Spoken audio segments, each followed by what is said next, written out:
She left a stable salary, an apartment, and 7 years of stability for a maybe?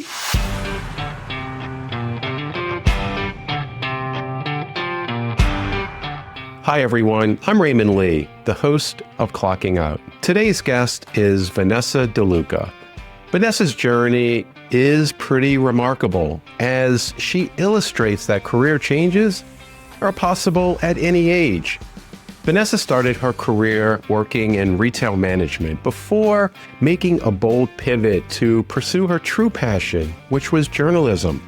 She described the importance of balancing personal fulfillment with personal responsibilities, and she also shares how creating your own rules can lead to a more satisfying and fulfilling life. Vanessa's journey reminds us that success isn't just a straight line. It's about knowing when to persist, when to pivot, and how to reconnect with what lights you up. So, without further ado, please enjoy Vanessa Luca and her Clocking Out story. Hi, Vanessa. Welcome to the podcast. It's great to see you. It's great to see you too, Raymond. Vanessa, I am really excited for our conversation today. Kind of leading up to the podcast, I Google searched your name and I was just sort of curious what would come up. And everything that I saw was all around your journalism, on just a lot of accolades related to the work that you've done, all the way back to Glamour. There was all types of articles written about your work, things related to you being an award-winning journalist, highly respected content creator. And I would have thought that journalism is what you would have done your entire career. And just super excited to get to know you and how you ended up with this amazing career. And so just super excited.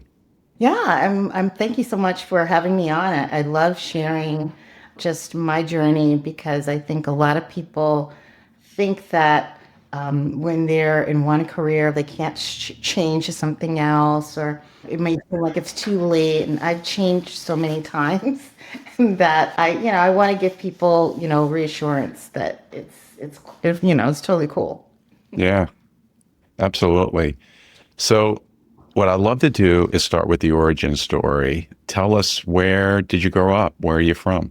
Well, I'm actually from Fort Deposit, Alabama, which is a very small town, about 30 minutes south of Montgomery, Alabama. That's where my parents were born, and that's where they met. And I was born there in my grandmother's house. But we didn't stay there very long. My dad wanted to move, north. And so he ended up getting a job at the Ford plant, which was a big deal. And then he sent for me and my mom to come when I was about a year or so old. And I grew up in New Jersey, where I pretty much lived my entire life, except for the time that I went to college and all that. But I'm an only child, so I always wanted siblings, but I kind of think that not having them gave me some independence that maybe I would not have necessarily developed otherwise. Nice. What did your mother do? She worked at Western Electric for a while. That's an old name, old school. And then she eventually started working at what was then New Jersey Bell, now Verizon. And she kind of worked her way up into a management role. And then she took early retirement when she was able to, because around that time, I was starting to, start my own family. And she thankfully was available to help me taking care of my young ones while I had to work. So your dad got a job at Ford, which ultimately led the family to moving to New Jersey. How long did he work for the company? For quite a while, but he was a little bit of a rebel, and there were some things going on that he did not like. So he was a part of a strike and ended up getting laid off in the aftermath of that. So he decided he was going to be his own boss, and he went to a school to learn how to be an owner-operator of a truck. He bought his own Peterbilt, and he started working kind of like contracting with Wakefern Foods, which is basically ShopRite. And he did that for decades until he decided to retire a couple years ago. Wow. So were you old enough to remember sort of that transition that he went through when he left Ford and started his own business? Yeah, I do remember that because my mom and I used to drive him down the school. This truck driving school was way down the turnpike in Jersey. Mm, And it was a week long. So we used to drive him down on Sunday and drop him off at this motel that he was staying at for the week, where he was learning how to drive a tractor trailer, which is an 18-wheeler is no joke. And then we would come back the next weekend and pick him up. You know what I mean? It was kind of like we would go back and forth with him for, I remember that very well because we used to, one of the treats was we would stop at Stewart's Drive-In where mm, and get cheesesteaks. You know, it was when they would serve you kind of like at the side of the car. yeah. And I remember that would be a lot of fun. But yeah, I remember it was, it was a pivotal time for him because I think he knew ultimately that he did not want to work for someone else, that he wanted to be able to kind of be the master of his own fate. And so he took a chance on it and learned did what he needed to do. And not that that made it any easier. It's always transitions are always come with their own new challenges. But he did it for many, many years, and we really had to talk him out of doing it for many, many more. You know, Yeah. That's it interesting. was kind of it was kind of time for him to retire, but. I think if we didn't talk him into it, he probably would still try to be on the road. And he's like well into his 80s. Wow.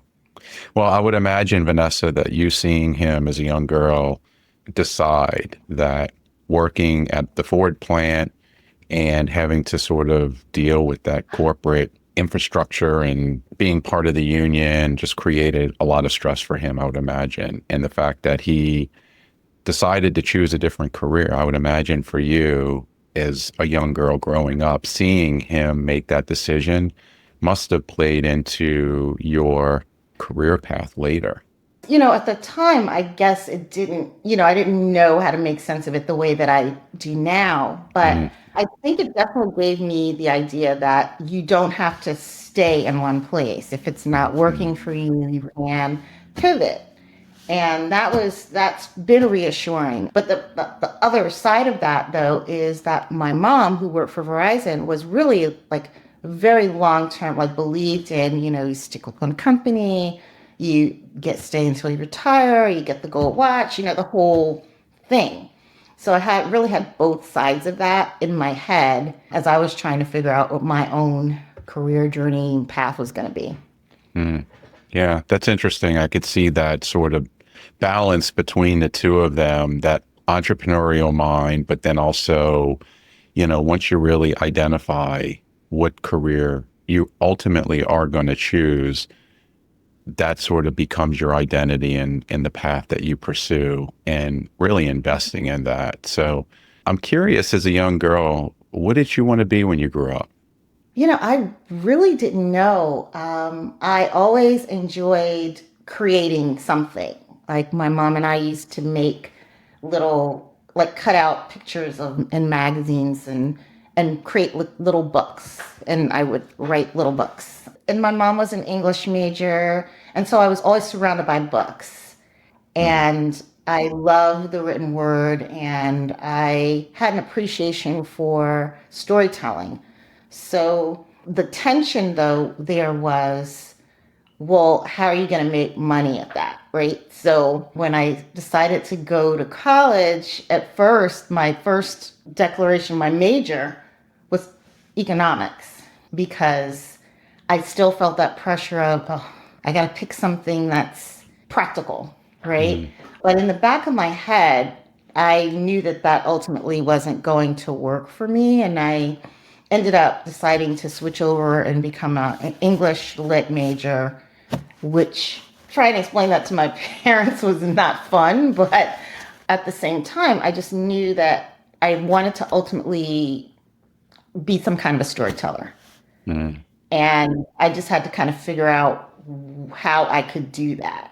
And that mm. there are many different ways to do that, but I hadn't quite pinpointed it yet. Hmm. Did your parents have an influence over you picking economics as an only child? I guess there's that thing of always wanting to please your parents who have invested so much in you, especially in college, and wanting them to feel like their investment has paid off. So that was at the very beginning, that was a concern of mine. Like, should I just pick something that I know will, when I graduate, I'll definitely be able to get a job on Wall Street, or, Wall Street was very big back then. Everybody wanted to graduate and, go work on Wall Street. But in my heart of hearts, I knew that that was not who I was at my core. That was not what I wanted to pursue. And so I ended up changing my major at the end of my freshman year. And of course, they were worried because they're like, well, what are you going to do at that teach? And I'm like, well, I don't know yet, but Wow. I'm going to do something with it, That was hard, but I kind of think that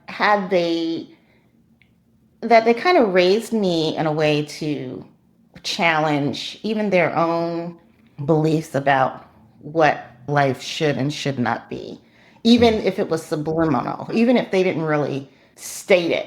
I could see by the way that they conducted themselves that I didn't have to put myself in a box. Right.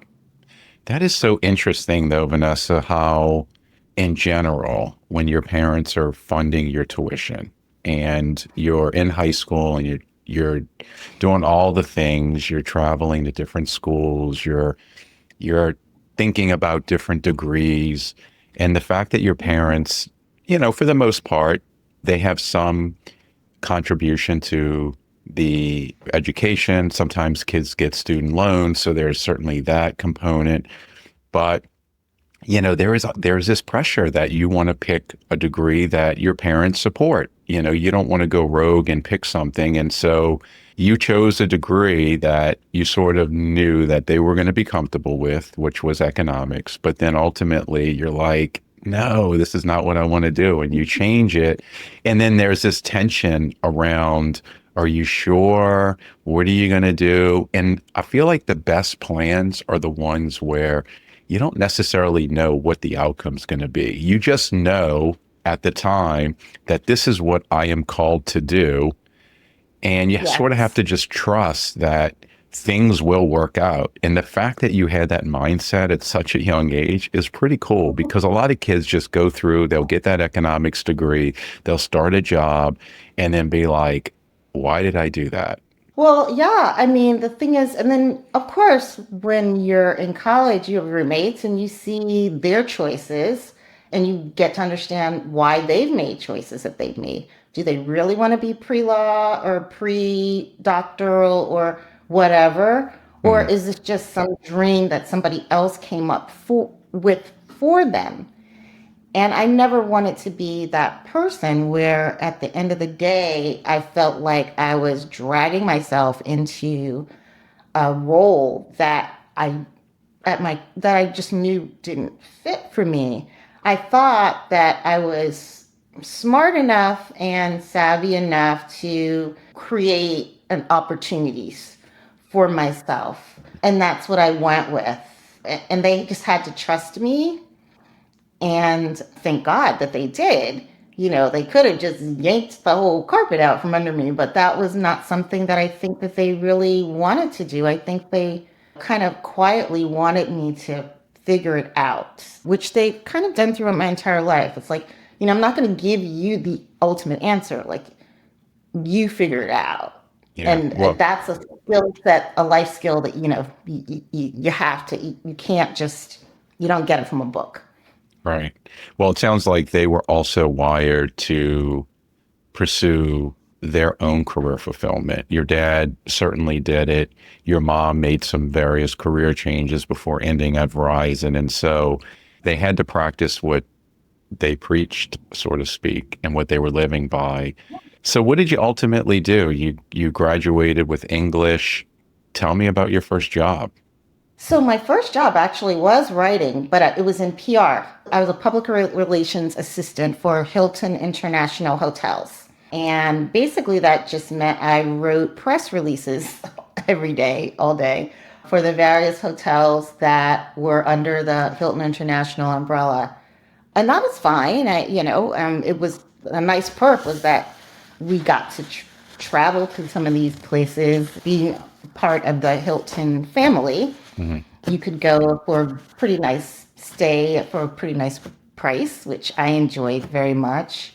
And then I pivoted again and said, okay, well, this travel is really cool. What if I could do travel full time? So then I started thinking about retail and being a buyer. And that's when I kind of shifted into let me go to Macy's, learn their in their management program, learn how to be in retail, and maybe my next step should be this travel thing. So I was following that for a while, and I literally did retail management for about 7 years before I decided, you know what? I miss writing. I miss this thing that's still kind of like been hovering in my head on the back burner, but still kind of won't go away. Because that entire time, I was taking classes at night and writing different things. Like I was learning how to do advertising copywriting, or I took a class in nonfiction, or I took a class, and I still wanted to have the feeling that I was still writing or still honing that skill. Didn't know what I was going to do with it, but I felt like I needed it. So I kept doing it. And then it came to a point where, okay, you really need to, you're 7 years in now, you need to make a decision. Are you going to do this thing that's fine, or are you going to take another leap of faith and try to translate your skills from this one area to another? And that actually involved I had to use my storytelling skills, because I had to figure out, well, how am I going to explain to a potential employer how I went from retail to publishing? Right. And so I really did. I spent a lot of time, I remember this, figuring out what was my story and practicing it over and over again. Like, this is why I did this. This is why I made this shift. This is what I learned in this role. And this is how it applies to what I want to do, which is I want to take my retail fashion experience and be like a fashion writer. And that's ultimately how I ended up making the transition from retail into publishing. So I have to ask, when you were growing in the retail management career and you were sort of getting experience, you were taking on new assignments, and you were there 7 years, you were in the industry 7 years. At what point did you start to really realize that this wasn't going to be a thing? And how long did it take for you to sort of get to the place where you actually left? So I started out in literally working in a retail store as a manager. And then I was promoted to an assistant buyer. And I did that for a while. And then I left Macy's and went to the May company and did product development, which is basically coming up with their private label lines. So, we come up with the different styles and the different collections and all of that and sell them to the buyers across the country. And I just wasn't excited about it. I did not feel excited. I mean, it was creative, yes, but it was also a lot of the same. And there were a lot of numbers involved. And I was an English major, and I was never really great at math. So a lot of statistics and Excel sheets and all the things that I just couldn't get excited about. And I soon realized that I was never going to have this dream career of jumping on a jet plane and flying to Paris and Milan and London and shopping the runway and all of that. That wasn't going to happen because I didn't have that skill set, really. So I kept going back to, what are you good at? If I could do something for free, what would I do? And it was always the writing thing. Like, I don't need to make a lot of money writing. It's fun to do it, but I don't have to make a lot of money doing it. And I will be okay, right? And that's what kind of literally the aha was, okay, I'm X age. I don't have kids. I don't have a family. I'm not married. If I want to do a pivot, now is the time because I don't have the responsibility of all these people relying on me. I'm just relying on myself. So, it was kind of like that come to Jesus moment where you have like, Wow. okay, either you're going to do this or you're not. So, Vanessa, I love how you ask yourself that question of if I were to do something, a career, and I wasn't getting paid and I was literally working for free, what would it be? And it wasn't retail management, it was writing. And I loved how you sort of got to that place during that time that was your aha moment. And then also how you sort of went through and kind of figure out what are my transferable skills? What am I doing today in my work that can transfer to this thing that I want to do, which is going to be writing ultimately. But I have to ask the question that over the course of 7 years, you worked for some of the largest brands in the world in retail management. You mentioned Hilton, you mentioned Macy's.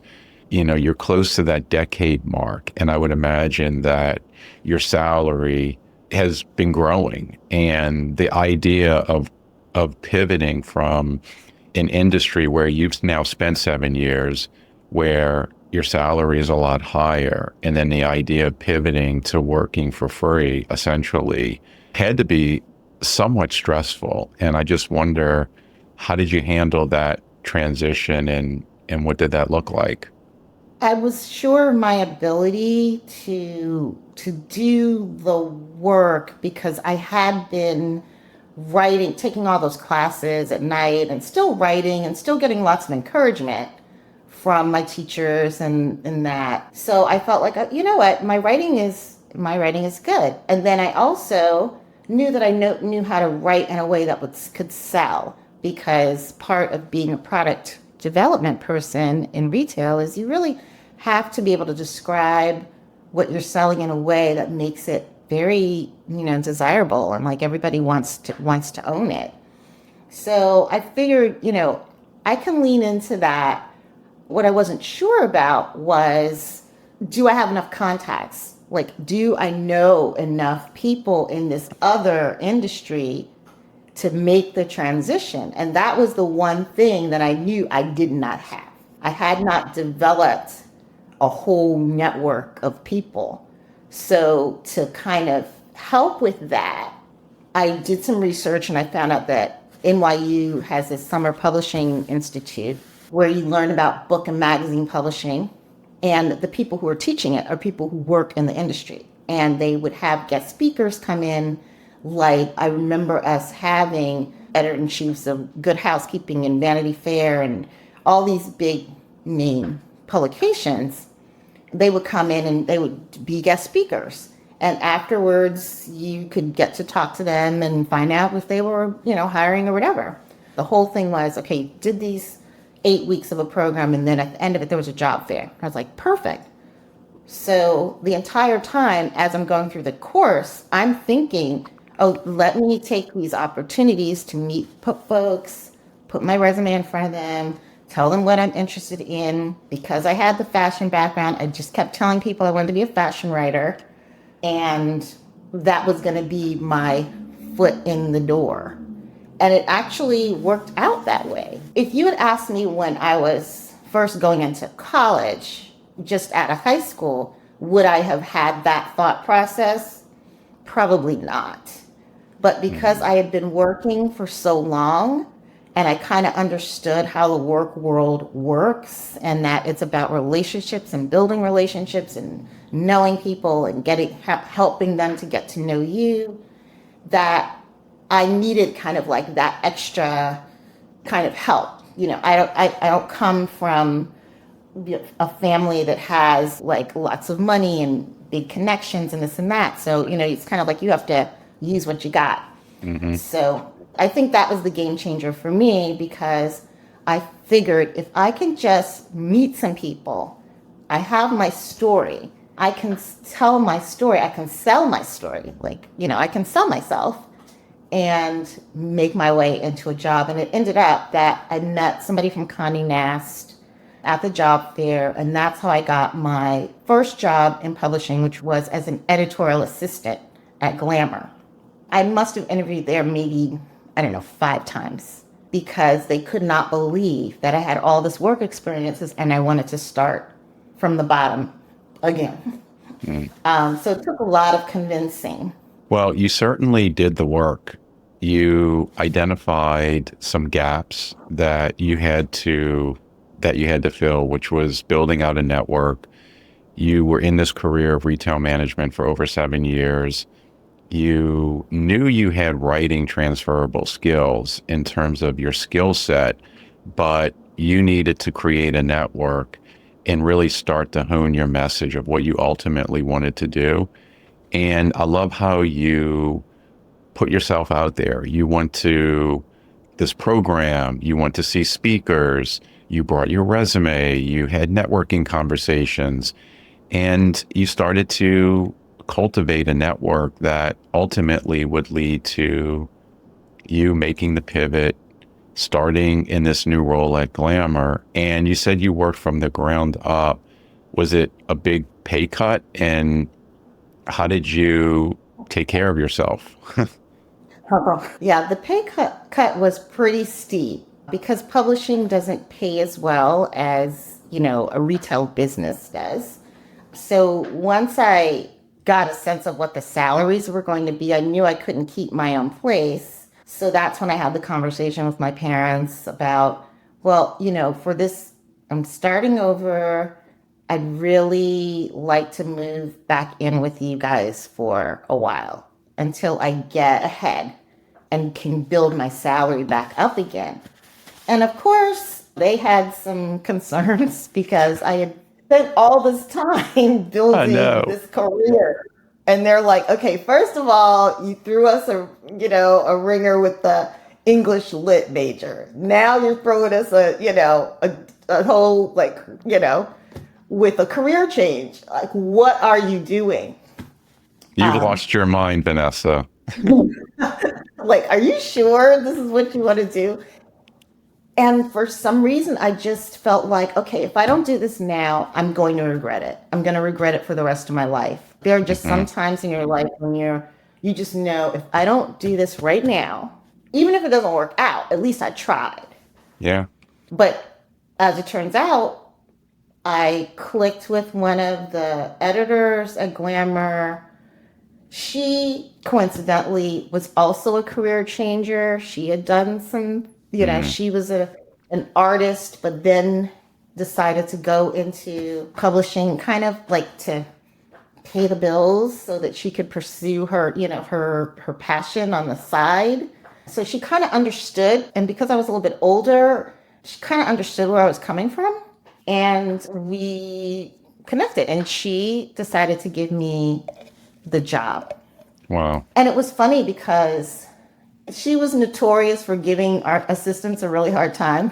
So I think because I was older and had worked in many different types of situations, we were able to kind of relate on a different level. Like, there was no huge learning curve for me to understand what she needed from me in order to get the job done and make her look good.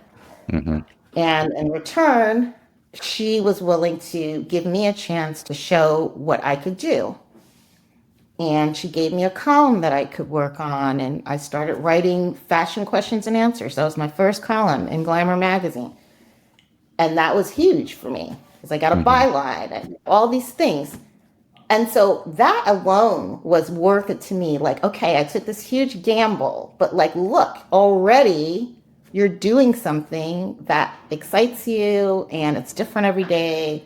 You're meeting really cool people. Sometimes you get to go on these shoots. So you get to see fashion. It was like all these things that I was excited about or would have wanted more from in my previous career, I was able to actually see in this new one. Wow.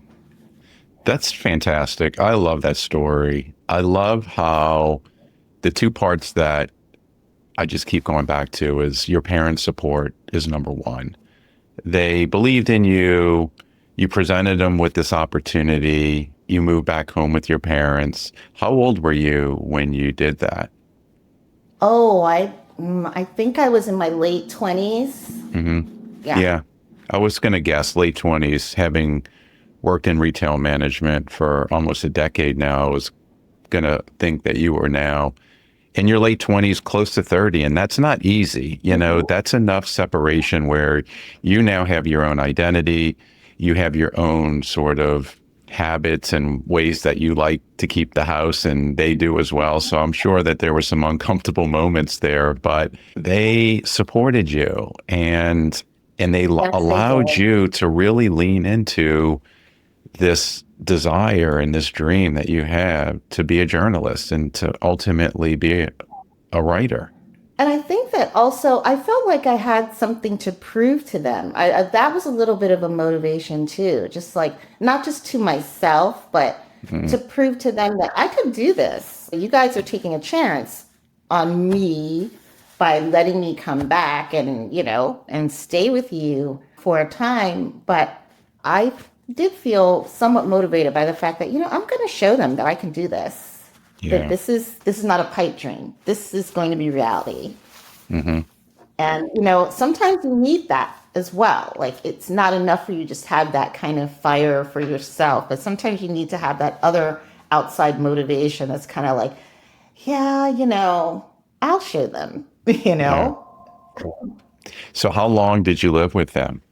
Oh, it was only a couple of years because I ended up, meeting someone, deciding to get married, that whole thing. And then I was on to my own life with my new Yeah. husband, the house, and all of that.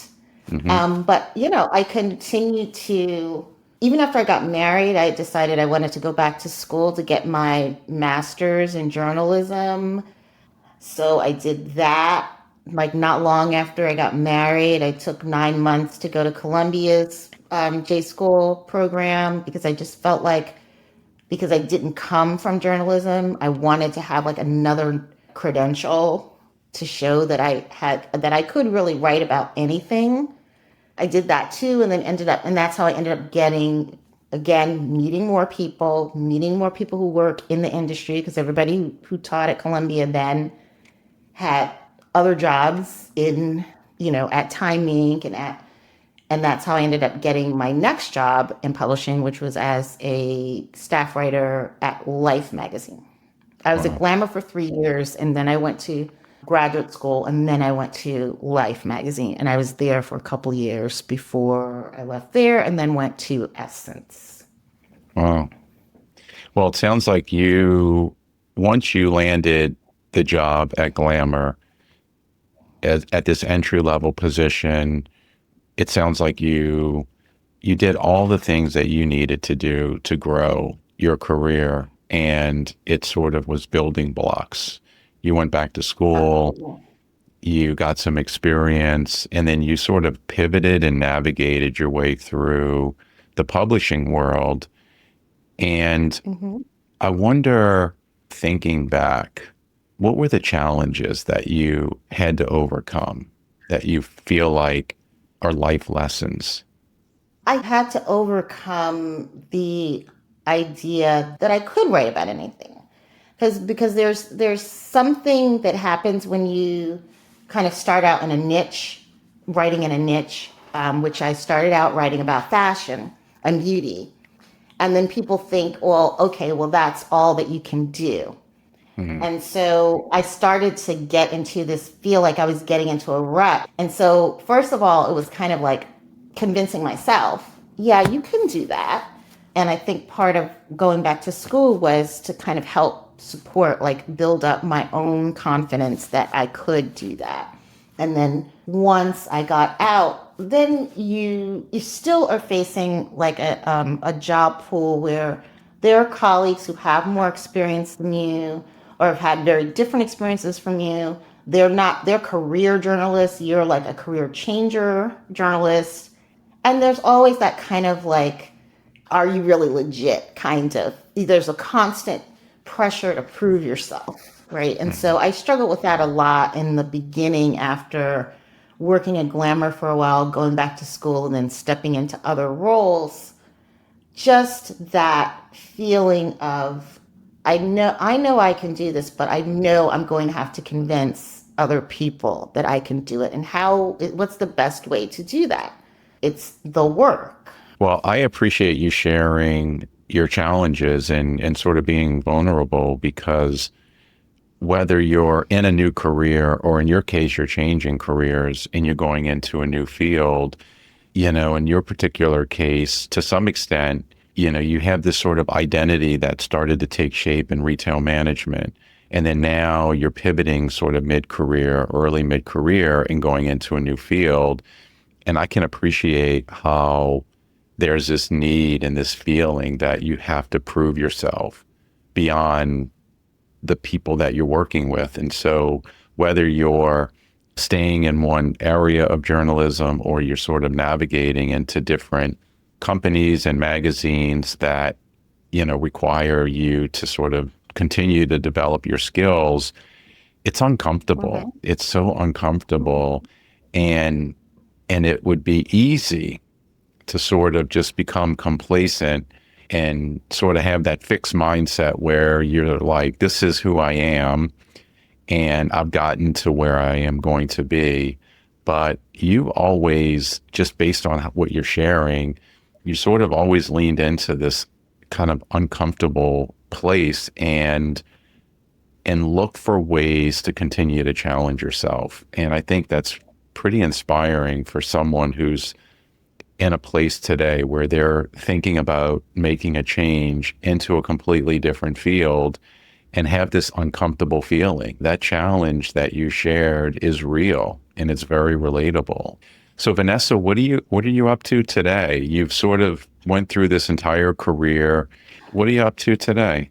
Yeah, so after being an editor-in-chief at Essence and then becoming an editor-in-chief of a magazine at Medium called Zora, and then shifting and going to theroot.com as an editor-in-chief, I felt like, wow, okay, I've done it. Like I've had that top role at 3 different places. Now what else, right? And I was finding that it just didn't feel the same, because the further away I got from writing and editing and doing more of the management and working with my direct reports and kind of being more of a coach and more of a investing energy in other people and lots of administrative things. The further away I got from the core of what I loved about in the beginning, just the writing and the reporting and the telling people stories, the more I realized, I'm just not quite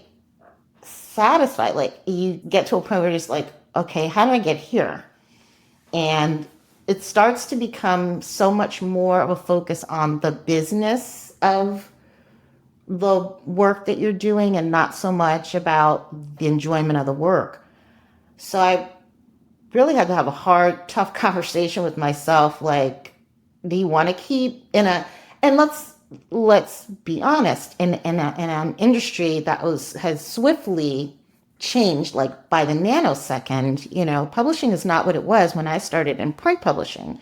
I had to do the digital pivot, and that was fine. And then it was like kind of like, oh, now how are you doing storytelling and social media and video and Snap and podcasting? All these other things, elements came to play, and it became more about satisfying advertisers, satisfying investors, satisfying venture capitalists. It became more about like the business and not so much about the creativity. And that's when I started to feel like, this, I don't know if this is for me anymore. And it also became about, are you young enough to keep up? And let's just say I'm a pretty seasoned person in the business at this point. So I decided that I would take a step back to figure out what my next moves were going to be. Now, does that mean that I've had to make certain life adjustments? Absolutely. I don't live the same life that I did before, I'm not making the same salary that I was making before. And that's really kind of okay because that means I also don't have the same pressures that I had before. So being a content creator with my distinct point of view without having to be responsible to advertisers and anyone else but my own Hmm. voice is where I'm at right now. And I've done two newsletters with Substack because I have two very different interests. One is called Kitchen Shy, and it's for people who are kind of uncomfortable in the kitchen and they don't really know what to do. And there's a Hmm. lot of people coming, especially young folks, Gen Zs and on, who need to learn these things. And then there's this other side. The other one I do is called I Gave at the Office. And it's just really like to me, a very honest kind of conversation around this is what the work world is like right now and how do you navigate through it. And here's some things that I've done in my career, many faceted, multifaceted career that have helped me. And now it's time for me to share that because there's a lot of people out there who aren't sure what to do next. I love that. That feels so right where you are. And if I could go back when you were sort of describing all of the change that was occurring in publishing, and you sort of recognize that, and you realize it's time for me to step away. And this sort of Mm-hmm. next identity that you've created as a freelancer kind of gave you the space to pick and choose the work that you were inspired by, and versus being in this grind where you're sort of being pulled into work that wasn't really satisfying. And you had a great career, and the fact that you recognized that, you pivoted again into sort of this freelance space, and you had the confidence that you knew, it's kind of like going back to when you decided to move from economics to English. You didn't necessarily know when you started as a freelancer. I would imagine you had one or two projects and you said, hey, I'm going to figure this out. You had to make some adjustments in your lifestyle, which you were perfectly comfortable with. You already pivoted once to work from the ground up. And I just think that there's so many life lessons there that, regardless of your age and where you are in your life, that you can make changes at any point. Like, you don't have to say to yourself, well, I have 10 more years where I have to do this, and then I'm going to live my life then. Like, I hear that so much from people Wow. where they're like, oh, I'm doing this thing and I just got 10 more years. And then, once I'm done, I can start really living my life. And it's like, wait a second, why don't you do that now? Why don't you like start living your life now? Why postpone it 10 years or 15 years when, Who knows we don't even know what's going to happen tomorrow. You know what I mean? It's right, just, every day is kind of like you have to just take every day as its own thing. I read someone say that. And once I started kind of thinking about that, I said, yeah, unlike my parents and my parents' generation, who it really was like kind of you stay till the end and then you get your Social Security and that's kind of it. I mean, we're going to be working. I see myself working like at least another 20 years. So to me, it's like, well, what am I going to do at that time to make it hmm, really count for me? This is the first time in a long time. My kids are out of college, they're on there, have their own lives, so now what do I want to see? What's my contribution going to be? Right. And what's the legacy thing going to be? And what does that look like? And how do I have fun in the process? And I have a lot of friends who found themselves in a place where some of our friends are at the age where they can retire and they're like in a good place. But I don't know that they necessarily know what they want to do beyond that. Whereas, I'm not necessarily financially in a place where I can retire and have it like that. But mentally and emotionally and, just kind of, I'm in a place where I feel like I can live a fulfilling life. mm, And I know what I want to do with that time. And I'm not waiting another 10 years to figure that out. I'm going to start doing it now because why not? There's nobody who says that I have to wait till I'm age 65 to officially retire, get my Social Security check and blah, blah, blah. There's nothing that says that. There's really no rules. Nope. Except You for create the ones that you make for yourself. you create the rules. You make the rules. It's your life, and you have just scripted a fantastic career. And I love the stories that you shared. Vanessa, this has been, I have absolutely loved our conversation. Great speaking with you. You're so good at making it all make sense. Well, I loved our conversation, and I feel like there's some key things that I always learn, from these conversations. And I really appreciate your time and you sharing your stories. And I know that your mom and dad today, and kind of reflecting back, I'm sure that they're incredibly proud. And now it's sort of like, okay, it all makes sense now. It's sort of like you don't know at the time what's going to happen, but it was great. I really enjoyed our conversation. I did as well. Thank you so much for having me on, Raymond. And thank you for making it possible for people to tell stories like this that are kind of not the kind of A to Z, because there's a lot of detours in between. Yeah, no, it's fun. It's always good to hear the detours, and the life lessons are very relatable. Vanessa, we're going to share all your contact information in our notes so people can reach out to you online to connect. Again, thank you so much. Thank you. Take care. All right. And thanks everyone for listening. Until next time. Hello, everyone. It's Raymond again here. I want to take a moment to say a special thanks to our sponsor, Career Minds.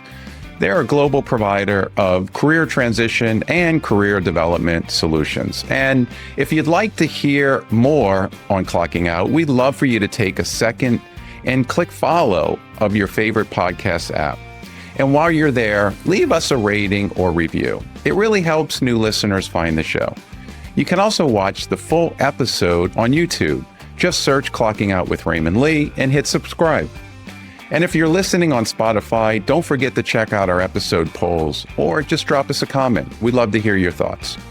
Finally, if you or someone you know has a story to share about navigating change, taking a risk, or rethinking your career, we want to hear from you. Head to the link in our show notes and fill out the form to be considered for a future episode. Until next time, remember, if you're just sitting there thinking that you're stuck or you're unsure of your career or future and you think it's time for a change, I would encourage yourself to ask these 3 questions. Does my career or work make me feel alive? Am I doing the things that genuinely matter to me most? Am I creating value for myself and for others? Until next time.